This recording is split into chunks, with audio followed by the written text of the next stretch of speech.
Açúcar pode até ser gostoso, mas engorda e faz mal à saúde. Por isso, a redução do consumo do produto é recomendada pela Organização Mundial da Saúde. Após um estudo recente, o máximo indicado é de 10% do total diário de calorias. Mas como calcular essa quantidade? Sobre essas e outras questões, eu converso agora com a nutricionista Rafaela Cordeiro. Bem-vinda, Rafaela. Obrigada, boa noite. Vamos começar já nesse percentual de 10% aí. Existe uma fórmula para se calcular esse consumo diário de açúcar?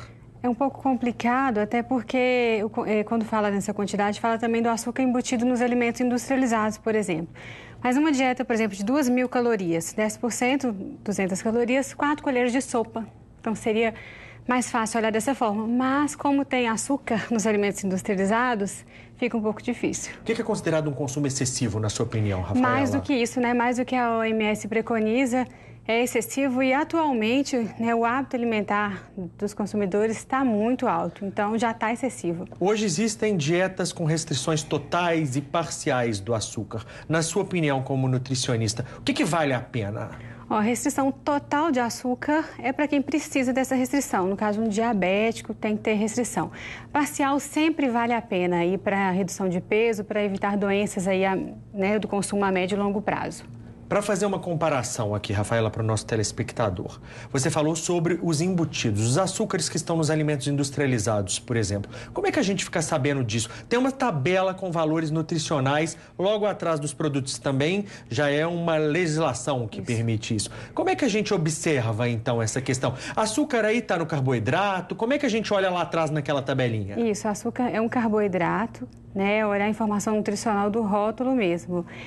Alguns rótulos vêm escrito dentro dos carboidratos o que são açúcares, olhar dessa forma, mas além de aquele quadro, tem ingredientes também. Então é importante a pessoa conhecer o produto que ela está comprando para saber se está levando com muito ou pouco açúcar, até comparar um com o outro, uma marca com a outra também. Enquanto a gente continua a entrevista aqui, Rafaela, a gente vai mostrar algumas imagens com alimentos industrializados que contêm açúcar. Isso. Mas vamos falar agora um pouquinho daquele açúcar que a gente usa no dia a dia. Você falou sobre 4 colheres de sopa contendo essa dos alimentos industrializados. Mas aquele açúcar que a gente coloca no cafezinho, o adoçar o leite com açúcar, aquelas outras questões. O que deve ser observado antes de adoçar isso? É melhor adoçar com adoçante? Pois é, tem que ficar atento a isso, né? Certas coisas dispensam a adição de açúcar. Sucos naturais, dependendo da fruta, pode ser dispensado.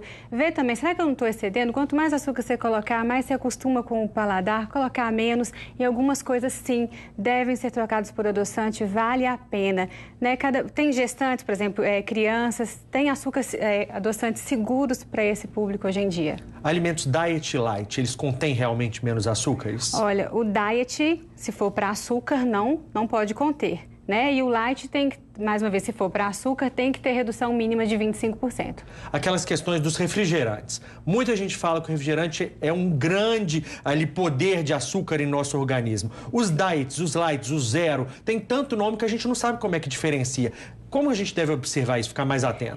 O refrigerante tem muito açúcar mesmo, na versão tradicional, né? O Light, o Diet, o Zero não tem.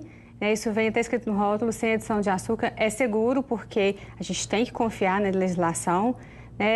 Só que sempre lembrando que refrigerante, independente de não conter açúcar, também não tem valor nutricional nenhum agregado. Então, deve ser consumido com muita moderação. Rafaela, muitos pais e mães, tios principalmente, costumam levar as guloseimas que contêm muitos açúcares para as crianças. Isso. O que deve ser observado? Muita gente fala que aquele bebezinho gordinho é o futuro obeso adulto. Como é que funciona isso, na sua opinião?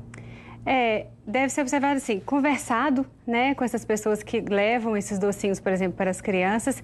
Eu acho que desde sempre também, quando a criança tiver um entendimento, explicar que aquilo não é prato principal, que é para deixar de vez em quando, porque isso a médio e longo prazo, quando ele estiver na fase adulta, pode trazer muitos problemas. Então, com moderação, né? Pode se consumir sim, se não tiver nada que contraindique, mas sempre com moderação. Açúcar balanceado. Dá um recadinho básico aí para o nosso telespectador para a gente terminar a entrevista. O que deve ser observado e quais são os seus conselhos? Meu conselho é mudar hábitos, né? Nunca ver alguma coisa como proibida desde que ela realmente não seja. Não tem uma patologia que necessite que seja proibida. Então, mudar hábitos, ver o que eu posso melhorar, né?